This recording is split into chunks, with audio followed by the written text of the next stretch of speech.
नमस्कार, मैं नीरज द्विवेदी हूं और आप देख रहे हैं अनोखी आवाज। मेरे साथ आज खास मेहमान है डॉक्टर श्रद्धा डोटे, जो आयुर्वेद में डॉक्टर हैं और लंबे समय से अपने जो इनके मरीज हैं, जो इनके पेशेंट को उपचार दे रही हैं और कई गंभीर बीमारियों का अब तक इलाज कर चुकी हैं। आर्थिक रूप से जो असक्षम है उनका भी लगातार ये इलाज करते आ रहे। तो हमने सोचा क्यों ना इनसे जुड़े और जाने कि आयुर्वेद का क्या प्रभाव है, कितने लागत में इसका इलाज हो जाता है, तमाम विषयों पर हम इससे विस्तार से चर्चा करेंगे। लेकिन सबसे पहले आपका बहुत बहुत स्वागत है। नमस्कार। सबसे पहले तो मैं यही जानना चाहूँगा आपसे कि जब हम हो या हमारे से और जो नीचे बच्चे आते हैं जो इनकी उम्र कम है, आयुर्वेद का जब नाम लेते तो वही जड़ी बूटी, काढ़ा, घोल ये सब याद आता है। तो वो पहले जैसे ही है या कुछ बदलाव हुआ है? जी, पहले जैसा तो नहीं है, बहुत बदलाव हुआ है क्योंकि पहले इतने संसाधन नहीं हुआ करते थे। अभी कंपनीज़ हैं, कंपनीज़ ने उसी को आज के मॉडर्न एरा के हिसाब से कन्वर्ट करा है। जैसे एलोपैथी में आपको कैप्सूल्स, टैबलेट्स, पैकिंग्स, सिरप ये सब मिलेंगे, वैसा ही सेम आपको आयुर्वेद का भी मिलेगा, जो पेशेंट इजी टू टेकिंग हो जाएगा, इजी गोइंग पेशेंट के लिए भी होगा।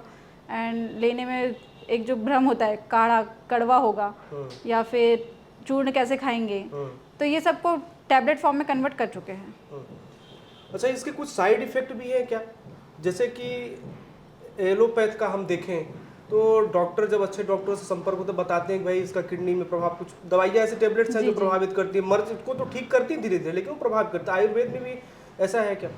अगर आप डॉक्टर की कंसल्टेशन से आयुर्वेद लेते हैं, अब कुछ लोग होते हैं जो आयुर्वेद से कोई साइड इफ़ेक्ट नहीं होगा ऐसा सोच के क्या कंसल्ट करना, हम आयुर्वेद है, हमने यूट्यूब पे देख लिया, हम स्टार्ट कर देते हैं। लेकिन ऐसा नहीं है। आयुर्वेद में भी मेटल्स हैं, मेटेलिक कंपोजिशंस यूज़ करके जो है रस जिसे हम कहते हैं, मर्करीज, गोल्ड, ये सब कुछ को प्योर करके यूज़ करते हैं हम फॉर मेडिकेशंस। तो अगर आपने बिना कंसल्ट के किया है तो हर चीज़ साइड इफ़ेक्ट करेगी। फिर तो आपने अगर खाना भी खा रहे हैं आप और आपको उसका ज्ञान नहीं है कि किसके साथ क्या खाना है, तो वो भी इफ़ेक्ट करेगा।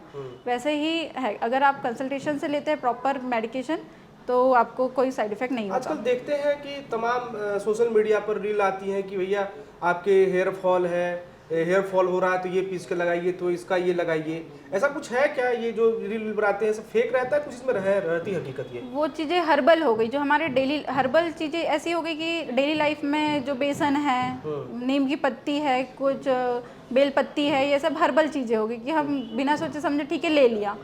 लेकिन अगर आपको ऑलरेडी कुछ प्रॉब्लम है, उसके लिए आप प्रॉपर अगर डॉक्टर संपर्क करते हैं तभी उसका समुचित इलाज वो आयुर्वेद कहलाता है। वो आयुर्वेद कंसल्टेशन कहलाता है, वो आयुर्वेद कहलाता है। हम हर्बल को आयुर्वेद से कोरिलेट नहीं कर सकते। अच्छा, आपका इसमें कैसे आना हुआ? परिवार में और कोई भी डॉक्टर था या आप ही घर में है वो?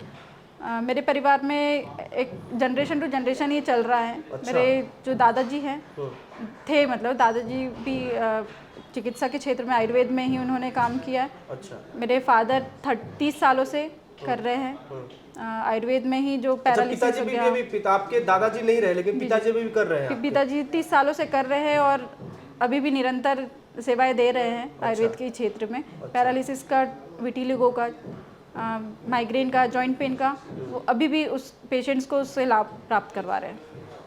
दादाजी का अनुभव हो गया अपना एक लंबे समय का, पिताजी अभी कर ही रहे हैं, उनका अनुभव हो गया, इनका कुछ तो आपको लाभ मिलता होगा? पेशेंट को समझने में, मरीज आते होंगे भी समझ जाती होंगी ऐसे है ये।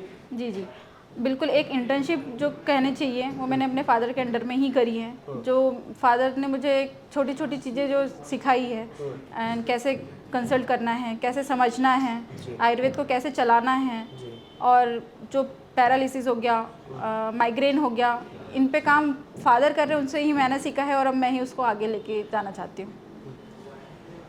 बहुत अच्छी बात है। लेकिन अभी तक आपसे हम बात करें श्रद्धा जी, तो किन किन रोगों का, किन किन मर्ज का इलाज कर चुकी हैं और मरीजों को उससे लाभ हुआ है? कोई एग्जाम्पल हो या कोई आपके जहन में कोई घटना याद हो, कोई ऐसा मरीज, तो वो जिक्र करके हमारे दर्शकों को बताएं। जी, अभी रिसेंट का ही मैं लेती हूँ। एक हमारे इंदौर साइड के पेशेंट हैं। अच्छा। जो हमसे ऑनलाइन कंसल्टेशन कर रहे हैं। अच्छा। उन्हें इंजरी हुई थी, कहीं से फॉल मतलब हो गया, गिर गए थे वो, तो उन्हें लिगामेंट इंजरी हुई है। अच्छा। उन्हें नी रिप्लेसमेंट का एडवाइस किया है डॉक्टर्स ने, सर्जरी। अच्छा। उन्हें वो किसी के थ्रू संपर्क में आए कि आयुर्वेद में ऐसा हो सकता है क्या। देन हमने उनसे रिपोर्ट्स मंगवाई, उनके जो स्कैन्स थे वो मंगवाए, उन जो मेडिकेशन वो ले रहे थे वो सारे रिपोर्ट्स हमारे पास ऑनलाइन आए, हमने देखा, देन कंसल्ट किया, वो लेने के लिए रेडी हुए। आज वो ले रहे हैं, उन्हें 3 to 4 मंथ्स हो गए हैं और 2 महीने के ही ट्रीटमेंट में उन्हें अच्छा रिलीफ है। पहले उन्हें सीढ़ियाँ चढ़ने में दिक्कत हुआ करती थी, नॉर्मल चलने में दिक्कत हुआ करती थी, तो वो काफ़ी परेशान थे, लेकिन आज वो बिल्कुल ऐसा कहते हैं कि अब लगता ही नहीं कि कोई इंजरी हुई है। तो अभी भी कंटिन्यू है मेडिकेशन, 6 मंथ का हम पूरा कंटिन्यू करेंगे। कोई सर्जरी की उन्हें ज़रूरत नहीं है, सर्जरी उनकी कैंसिल हो चुकी है। ऑनलाइन कंसल्टेशन की जैसे बात अब आ गई, मैं चर्चा करें तो कि ऑनलाइन कंसल्टेशन उसमें आपसे हम जुड़ तो सकते हैं, ठीक है, परामर्श, लेकिन कई सारे उसमें है आपका जैसे कि ब्लड का टेस्ट है, कुछ सिंपल हो गया, दवाइयाँ हैं, तो कंसल्ट तो आपसे हम कर सकते हैं, लेकिन इनका कैसे प्रबंध हो पाएगा मरीज के लिए? ये भी ऑनलाइन ही होगा। हमारे एक प्लेटफॉर्म है जिसके थ्रू हम। अच्छा, आपका वो खुद का प्लेटफॉर्म है?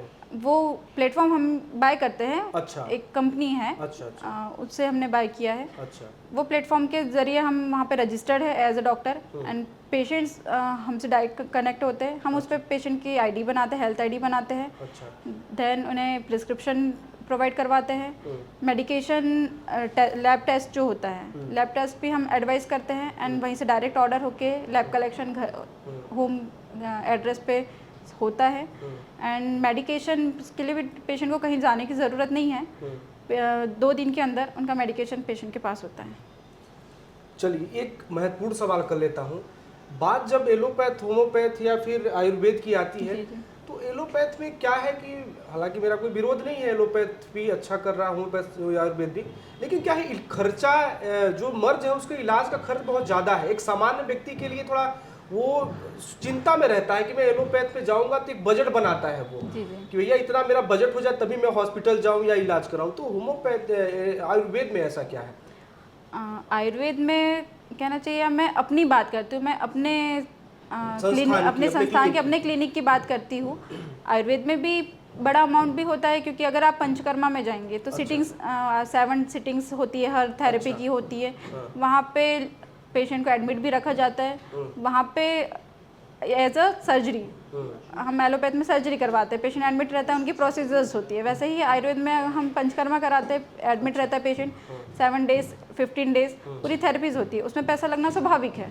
लेकिन सिर्फ हम कंसल्टेशन की और मेडिकेशन की बात करें तो मेरे संस्थान में 1 टाइम कंसल्टेशन फीस होती है, हर कंसल्टेशन पे फीस नहीं लेते हैं हम। देन पेशेंट का बहुत ही कम बजट में ट्रीटमेंट होता है। बड़ी से बड़ी चीज़ों का भी डिसीज़ है, बड़ी से बड़ी डिसीज़ भी है, तो उसका भी 2000 से अंडर में। गरीबों के प्रति क्या सोचती है, जो आर्थिक रूप से कमजोर है? वो अभी कभी आपके संपर्क में आए, उनके क्षमता नहीं है भाई कंसल्ट फीस देने के, ऐसे लोगों के प्रति श्रद्धा क्या सोचती हैं? उनसे हम एक गॉड गिफ्ट कहना चाहिए। आयुर्वेद में जितने भी गुरुज हैं हमारे, उनका भी कहना है, और आयुर्वेद में जो भी है प्रैक्टिशनर्स हैं, हम भी है, ये हम खुद से नहीं करते हैं, ये एक जो है गॉड धन्वंतरी का एक आशीर्वाद कहना चाहिए, वो रहता है।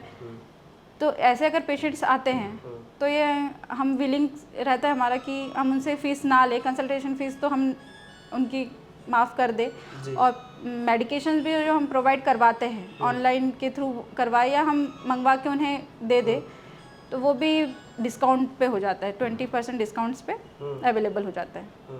तो पेशेंट को बहुत ही कम प्राइस में चीज़ें मिल जाती हैं। मैं ये जानना चाहूँगा, अभी आप कितने समय से प्रैक्टिस कर रही हैं?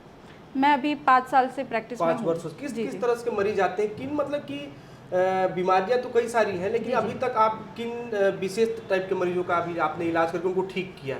मैंने यंग एज में जो सर्वाइकल स्पॉन्डिलाइटिस होते हैं जी, उन्हें ट्रीट किया है आयुर्वेद से, and back pain, sciatica, joints pain का, आर्थराइटिस जिसे कहते हैं, आर्थराइटिस जॉइंट पेन तरीके के होते हैं जी, तो आर्थराइटिस का ट्रीटमेंट किया है। माइग्रेन का 10 सालों से जो माइग्रेन से पीड़ित पेशेंट है, परेशान है, उनका ट्रीट किया है। 6 मंथ के पूरे ट्रीटमेंट में उन्हें अच्छा रिजल्ट मिला है। इस टाइप के पेशेंट्स हैं, विटिलिगो का पेशेंट्स है हमारे पास, जो सफ़ेद दाग कहना चाहिए, अच्छा, उसके रिजल्ट्स हैं। बाकी सब ठीक है, उपचार भी इसका एलोपैथ की कंपेयर करें तो कम है, साइड इफ़ेक्ट भी नहीं है, लेकिन कहीं न कहीं जब हम लोग चर्चा करते हैं तो सबके घर में, चाहे हमारे घर, आपके घर में तो भाई डॉक्टर है, लेकिन जी, अब जी। अन्य परिवार घर में तो कहीं न कहीं लगता है कि आयुर्वेद के प्रति थोड़ी जागरूकता का अभाव है। जी, जी। तो क्या लगता है आप जो हमारे दर्शक हैं अनोखी आवाज़ के, उनके लिए क्या संदेश देना चाहेंगी? सरकार से आपकी क्या अपेक्षाएँ हैं? मैं यही संदेश देना चाहूँगी कि अगर इफ़ आपको कोई कुछ भी डिसीज़ हुई है या कुछ सिम्टम्स लग रहे हैं, तो पहले आप कंसल्ट कर कीजिए। जी, आपके आसपास अगर डॉक्टर्स हैं, क्लिनिक्स हैं, तो आप जा सकते हैं, नहीं हैं तो आप पास में मेडिकल से टैबलेट लेने से अच्छा है आज आप एक क्लिक पे बैठ के जी, ऑनलाइन कंसल्टेशन बुक कीजिए और कंसल्ट कीजिए। जी, अगर आपको ज़रूरत होती है डॉक्टर की सिर्फ कंसल्टेशन की, तो हम आपको सही कंसल्टेशन, ज़रूरी नहीं कि आपको सब मेडिकेशन स्टार्ट ही हो, जी। कंसल्ट करके हम आपको समझा सकते हैं हुँ, और विदाउट एनी फीस हम कंसल्ट कर सकते हैं। आपका ट्रीटमेंट स्टार्ट होता है, देन हम जो भी है प्रोसीजर से आप गुजरेंगे। अभी बैतूल में प्रैक्टिस कर रही हैं, अ, नागपुर में, बैतूल, 2 जगह जी, क्लिनिक आपके? मेरा जो ऑफलाइन क्लिनिक है, जो मेरे फादर रन कर रहे हैं, वो बैतूल में है अच्छा, और मैं जो कर रही हूँ, मैं नागपुर में हूँ। हाँ। मैं पूरा आज के एरा के अकॉर्डिंग मान लीजिए मैं ऑनलाइन। भोपाल में बैठा हूँ, जी, जी। मैं यहाँ से आपसे कंसल्ट करना चाहूँ, उपचार लेना चाहूँ या मैं अपनी बीमारी समस्या बताना चाहूँ, तो कैसे जी। हो पाएगा ये? आप हमारे वेबसाइट पे डॉक्टर श्रद्धा धोटे, आप गूगल पे ही सर्च करेंगे, आपको अच्छा। हमारे सारे लिंक्स मिल जाएंगे, अच्छा, अपॉइंटमेंट लिंक मिल जाएंगे, वेबसाइट से आपको हमारा नंबर मिल जाएगा। आप एक कॉल करके भी आप कर सकते हैं, अपॉइंटमेंट बुक कर सकते हैं। जब हम फ्री होंगे तो हमारी टीम हमसे आपको कनेक्ट करके बात बेहतर करवा सलाह देगी, देगी। बेहतर सलाह देगी। देन आप उस पर एक अपना नेम, एड्रेस ये भी करके अपनी एक डिटेल हम आपको उस डिटेल। पे ड्रॉप कर देंगे। जी, जी। अगर आप फ्री रहे तो आपकी टीम ने बिल्कुल। कॉल कर लिया, नहीं आपको तो फिर थोड़ी किस देर किस से डेट आपको में कॉल बैक किस आएगा। डेट में आप फ्री है, किस डेट में आप हमसे अच्छा। बात करना चाहते हैं, वो डेट भी आप उस पर डाल के रख सकते हैं। चलिए आखिरी सवाल से अब श्रद्धा जी इस बातचीत को विराम दें। सरकार से क्या अपेक्षाएं हैं? एक डॉक्टर होने के नाते आप आयुर्वेद के प्रति जिस तरह से बात करें, बहुत अच्छी बात है। ईश्वर से कामना है कि आप निरंतर वृद्धि करें, उन्नति जी। करें, लेकिन सरकार से आप क्या सोचती हैं, किस तरह की मदद चाहती हैं आप? सरकार से यही मदद चाहते हैं कि अलग अलग कैंपेन्स, अवेयरनेस कैंपेन्स चलाए जाए, जहाँ तक शिविर लगे आयुर्वेद से, जी। ताकि लोगों को पता चले कि नहीं, आयुर्वेद भी है, आयुर्वेद में इस चीज़ का भी ट्रीटमेंट हो सकता है। अभी सरकार कर भी रही है, जहाँ जहाँ बड़े जैसे एम्स जैसे संस्थान आयुर्वेद के भी खुले हैं, जी। तो धीरे धीरे प्रोग्रेस में तो है। और तेज़ी से जो नए यूथ आ रहे हैं, उन्हें इन्वॉल्व करके अवेयरनेस करवानी चाहिए। तो ये थी डॉक्टर श्रद्धा डोटे, जो बहुत ही बेबाकी से तमाम सवालों का जवाब दिया। इन्होंने आयुर्वेद का महत्व बताया और एलोपैथ की अपेक्षा इन्होंने बताया कि पहले जो एक आम इंसान के मन में ख्याल आता है कि वही जड़ी बूटी पीसना है, वो काढ़ा बनाना है, काढ़ा कड़वा हो सकता है और जड़ी बूटी कैसे खाई जाती है, इन तमाम मिथक जो थे उनको दूर किया। उन्होंने बताया कि भाई आजकल गोलियां भी मार्केट में आने लगी हैं, तमाम तरह के, जो मतलब कि एलोपैथ को एक तरह से कह सकते हैं कि एलोपैथ से मुकाबला करने के लिए उसी तरह के जो आयुर्वेद के महान डॉक्टर हैं, चिकित्सक हुए, उन्होंने शोध करके अब गोलियां और टेबलेट भी बना रहे हैं। ऐसे में एलोपैथ भी आयुर्वेद भी लगातार विकास कर रहा है, लगातार आगे बढ़ रहा है और तमाम तरह के जो मर्ज हैं, गंभीर से गंभीर समस्या, बीमारी और छोटी से तमाम बीमारियों के लिए लगातार मेडिसिन बना रहा है। इस खास बातचीत को हमें बयान देंगे। श्रद्धा जी, आपका बहुत बहुत धन्यवाद। अपने अनोखी आवाज़ के तमाम दर्शकों से गुजारिश है कि गर्मी बहुत तेज है, तापमान बहुत बढ़ा हुआ है, ऐसे में यदि आप घर से निकल रहे हैं तो तौलिया या गमछा सर पे बांधें, जरूरी काम ना हो तो अनावश्यक घर से न निकलें। स्वस्थ रहें, मस्त रहें। बहुत बहुत धन्यवाद।